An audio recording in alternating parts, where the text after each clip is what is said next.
At the dawn of the cosmos, when the world was still ruled by the primordial deities, Thanatos was born in the depths of the night. His mother was Nyx, the mighty goddess of night, one of the most ancient forces of creation. According to most myths, she gave birth to him on her own, without a father. Just as silence is born of darkness, so death himself emerged from the night. From the very first moment of his existence, Thanatos was part of the natural order of the world. He carried neither evil nor hatred. His purpose was to bring every mortal being's life to an end. While new generations of gods and humans were being born, Thanatos was already waiting in the shadows, knowing that one day everyone would meet him. Among Nyx's many children, a special place was held by Thanatos' twin brother, Hypnos, the god of sleep. The ancient Greeks saw a deep connection between these two forces.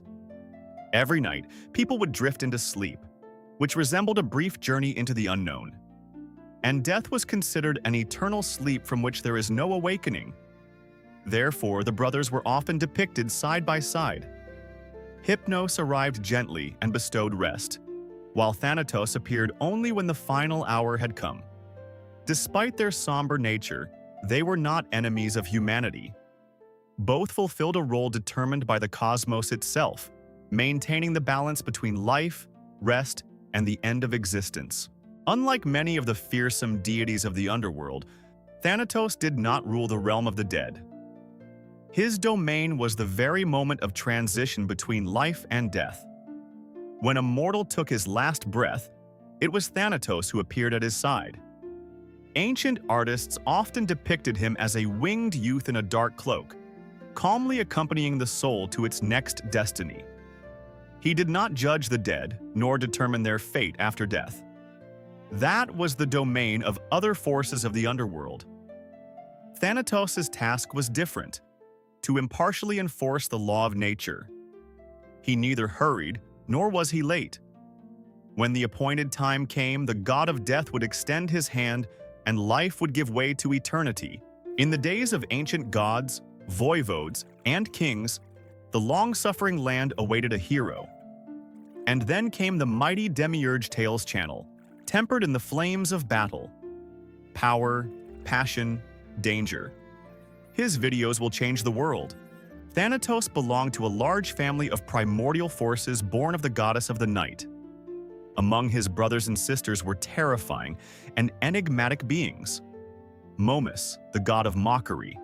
Eris, the goddess of strife. Nemesis, the goddess of retribution. And the Carius, the spirits of violent death. Yet among them, Thanatos held a special place. He did not bring chaos or suffering for his own amusement. His appearance signaled the end of the natural course of life. The ancient Greeks considered him an integral part of the cosmic order, without which life itself would lose its meaning. In ancient Greek art, Thanatos was often depicted not as a terrifying monster, but as a stern, winged youth. His wings symbolized the speed with which he came to mortals. He sometimes held an upside-down torch in his hands, a sign of a life that had been extinguished.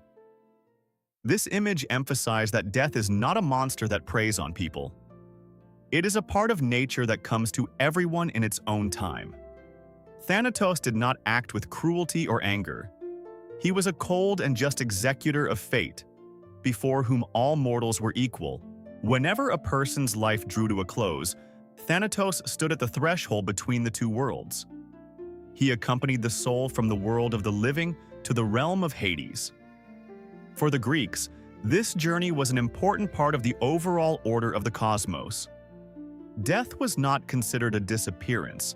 It was a transition to another state of existence. That is why Thanatos was not a god of destruction. His role was to open the door to a new stage of existence. He silently fulfilled his purpose, remaining one of the most inevitable deities in all of mythology. One of the most famous legends about Thanatos is the story of King Sisyphus.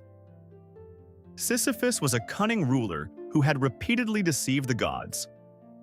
When his time to die came, Zeus ordered Thanatos to take the king's soul to the underworld. The god of death descended to Sisyphus's palace, carrying his chains.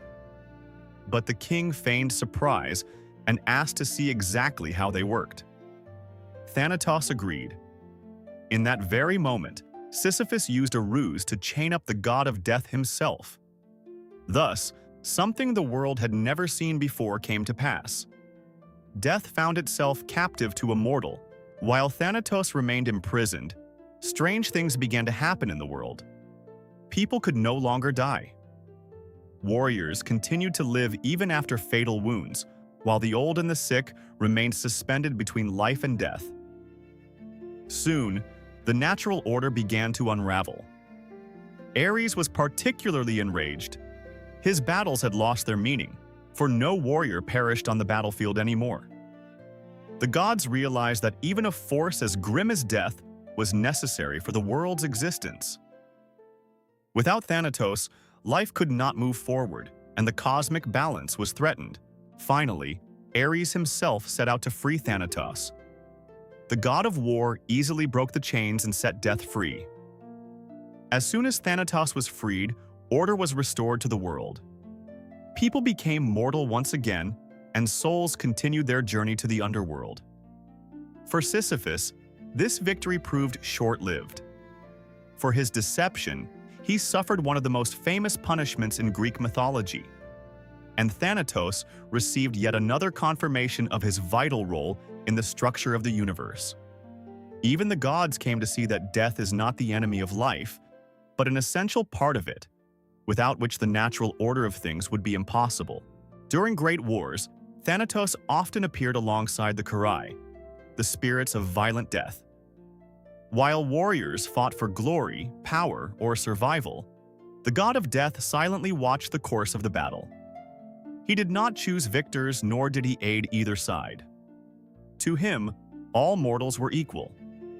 When the moment decreed by fate arrived, Thanatos claimed the soul of the fallen warrior regardless of his origin or wealth. This is how the ancient Greeks explained the harsh justice of death, before which kings and ordinary soldiers alike were made equal. Even the most outstanding heroes could not escape their encounter with Thanatos. Great feats brought glory, but not immortality. Many legendary warriors who defeated monsters and accomplished incredible feats ultimately met their end. For the Greeks, this was an important reminder of the limits of human nature. Thanatos came even for those whose names were meant to live on through the ages. That is why heroes sought not to escape death, but to leave a legacy behind.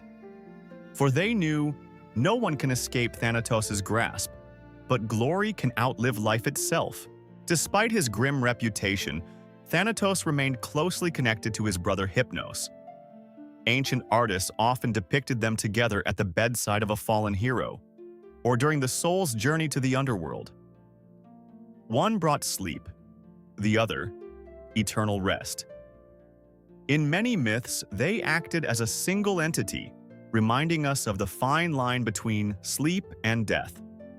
For the Greeks, this kinship held deep symbolism. Every night, people willingly surrendered to Hypnos' power, and one day, they would pass permanently into Thanatos' care. Thus, the two brothers upheld the eternal order of life and death. Thanatos was never the embodiment of evil.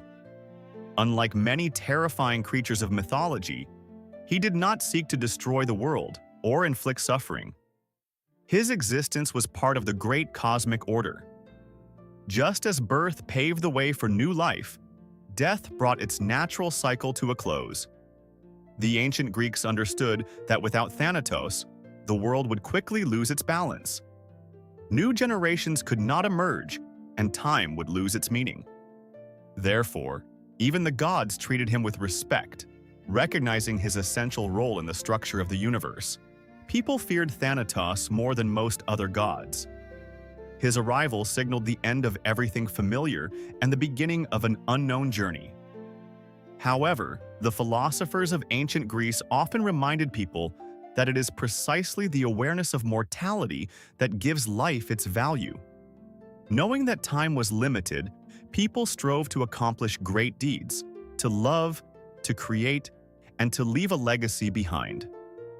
In this way, Thanatos, without intending to, influenced the life of every person. He reminded them that no moment lasts forever, and therefore every day matters. From the very beginning of time until the last day of the world, Thanatos remains an unchanging part of the cosmos. He has witnessed the birth of gods, the rise of heroes, and the fall of great kingdoms. He cannot be bribed, deceived, or defeated once and for all. Even Sisyphus was only able to delay his arrival for a short time.